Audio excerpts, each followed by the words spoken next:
Olá, nobre amigo, tudo tranquilo? Seja bem-vindo ao nosso canal Nobre Reino. É um prazer ter você aqui em nossa companhia.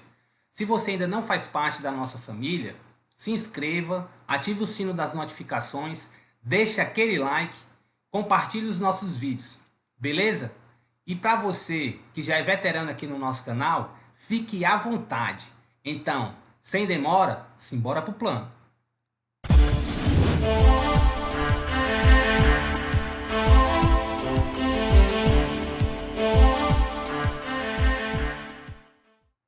Salve, família!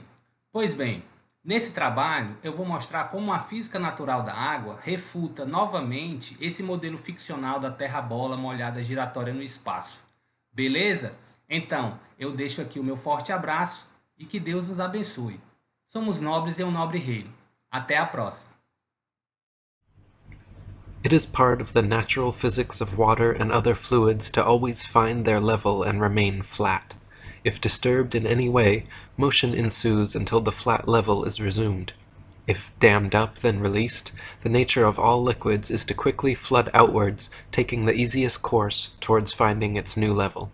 From W.T. Lynn's First Principles of Natural Philosophy, the upper surface of a fluid at rest is a horizontal plane, because if a part of the surface were higher than the rest, those parts of the fluid which were under it would exert a greater pressure upon the surrounding parts than they receive from them, so that motion would take place amongst the particles and continue until there were none at a higher level than the rest, that is, until the upper surface of the whole mass of fluid became a horizontal plane. If the Earth is an extended flat plane, then this fundamental physical property of fluids finding and remaining level is consistent with experience and common sense. If, however, the Earth is a giant sphere tilted on its vertical axis, spinning through never-ending space, then it follows that truly flat, consistently level surfaces do not exist here. Moreover, if the Earth is spherical, then it follows that the surface of all Earth's water, including the massive oceans, must maintain a certain degree of convexity. But this is contrary to the fundamental physical nature of water to always be and remain level. From William Thomas Wiseman's The Earth an Irregular Plane, the surface of all water, when not agitated by natural causes, such as winds, tides, earthquakes, etc., is perfectly level. The sense of sight proves this to every unprejudiced and reasonable mind. Can any so-called scientist, who teaches that the Earth is a whirling globe, take a heap of liquid water, whirl it around, and so make rotundity? He cannot. Therefore it is utterly impossible to prove that an ocean is a whirling rotund section of a globular Earth, rushing through space at the lying given rate of false philosophers. If we were living on a whirling ball Earth, every pond, lake, marsh, canal, and other large body of standing water, each part would have to comprise a slight arc or semicircle curveting downwards from the central summit. For example, if the ball Earth were 25,000 miles in circumference, as NASA and modern astronomers say, then spherical trigonometry dictates the surface of all standing water must curve downwards an easily measurable 8 inches per mile, multiplied by the square of the distance. This means along a 6-mile channel of standing water, the Earth would dip 6 feet on either end from the central peak. To the benefit of true science, and to the detriment of modern astronomy's pseudoscience, such an experiment can and has been tested. In Cambridge, England, there is a 20-mile canal called the Old Bedford, which passes in a straight line through the fenlands known as the Bedford Level. The water has no interruption from locks or water gates of any kind, and remains stationary, making it perfectly suitable for determining whether any amount of convexity or curvature actually exists. In the latter part of the 19th century, Dr. Samuel Rowbotham, a famous flat-earther and author of the fine book Earth, Not a Globe, an experimental inquiry into the true figure of the Earth, proving it a plane without axial or orbital motion and the only material world in the universe, traveled to the Bedford Level and performed a series of experiments to determine whether the surface of standing water is flat or convex. Samuel Rowbotham wrote, "A boat with a flagstaff, the top of the flag 5 feet above the surface of the water, was directed to sail from a place called Welch's Dam, a well-known ferry passage, to another called Welney Bridge. These 2 points are 6 statute miles apart. The author, with a good telescope, went into the water, and with the eye about 8 inches above the surface, observed the receding boat during the whole period required to sail to Welney Bridge. The flag and the boat were distinctly visible throughout the whole distance. There could be no mistake as to the distance passed over, as the man in charge of the boat had instructions to lift one of his oars to the top of the arch the moment he reached the bridge. The experiment commenced about 3 o'clock in the afternoon of a summer's day, and the sun was shining brightly and nearly behind or against the boat during the whole of its passage. Every necessary condition had been fulfilled, and the result was to the last degree definite and satisfactory. The conclusion was unavoidable, that the surface of the water for a length of 6 miles did not to any appreciable extent decline or curvate downwards from the line of sight. But if the earth is a globe, the surface of the 6 miles length of water would have been 6 feet higher in the center than at the 2 extremities. From this experiment it follows that the surface of standing water is not convex, and therefore that the earth is not a globe. On the contrary, this simple experiment is all sufficient to prove that the surface of the water is parallel to the line of sight, and is therefore horizontal, and that the earth cannot be other than a plane. In a second experiment, Dr. Rowbotham placed 7 flags along the edge of the water, each 1 mile distant from the next, with their tops positioned 5 feet above the surface. Near the last one he also positioned a longer 8-foot staff bearing a 3-foot flag, so that its bottom aligned precisely with the tops of the other flags. He then mounted a telescope at a height of 5 feet behind the first flag, and took his observations. If the earth was a globe of 25,000 miles, each successive flag would have to decline a definite and determined amount below the last. The first and second flags simply established the line of sight. The third flag should then fall 8 inches below the second, the fourth flag 32 inches below, the fifth 6 feet, the sixth 10 feet 8 inches, and the seventh flag should be a clear 16 feet 8 inches below the line of sight. Even if the earth was a globe of 100,000 miles, an amount of easily measurable curvature should and would still be evident in this experiment. But the reality is, not a single inch of curvature was detected, and the flags all lined up perfectly as consistent with a flat plane.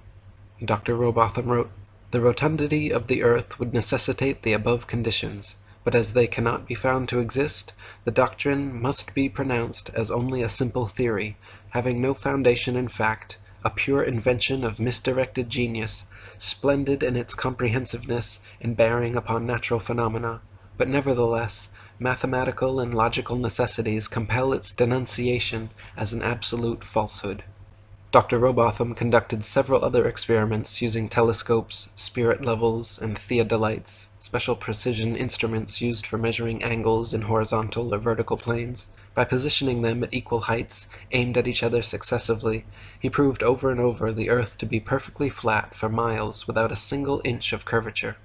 His findings caused quite a stir in the scientific community, and thanks to 30 years of his efforts, the shape of the earth became a hot topic of debate around the turn of the 19th century. William Carpenter wrote, "Is water level, or is it not?" was a question once asked of an astronomer. "Practically, yes. Theoretically, no," was the reply. Now, when theory does not harmonize with practice, the best thing to do is to drop the theory. It is getting too late now to say, "so much the worse for the facts." To drop the theory which supposes a curved surface to standing water is to acknowledge the facts. Whenever experiments have been tried on the surface of standing water, the surface has always been found to be level. If the earth were a globe, the surface of all standing water would be convex. This is an experimental proof that the earth is not a globe. From the June 26, 1896 edition of the English Mechanic, "Since any given body of water must have a level surface, no one part higher than another, and seeing that all our oceans, a few inland seas excepted, are connected together, it follows that they are all, virtually, of the same level." Astronomers say the magical magnetism of gravity is what keeps all the oceans of the world stuck to the ball earth. They say that because the Earth is so massive, by virtue of this mass, it creates a magic force able to hold people, oceans, and atmosphere tightly clung to the underside of the spinning ball. Unfortunately, however, they cannot provide any practical example of this on a scale smaller than the planetary. For example, a spinning wet tennis ball has the exact opposite effect of the supposed ball Earth. Any water poured over it simply falls off the sides, and giving it a spin results in water flying off 360 degrees like a dog shaking off after a bath. Astronomers concede the wet tennis ball example displays the opposite effect of their supposed ball Earth, but claim that at some unknown mass, the magic adhesive properties of gravity suddenly kick in, allowing the spinning wet tennis ball Earth to keep every drop of gravitized water stuck to the surface.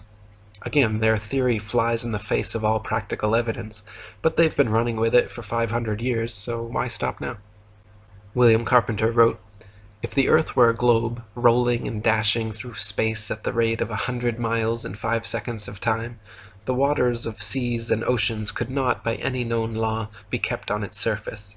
The assertion that they could be retained under these circumstances being an outrage upon human understanding and credulity.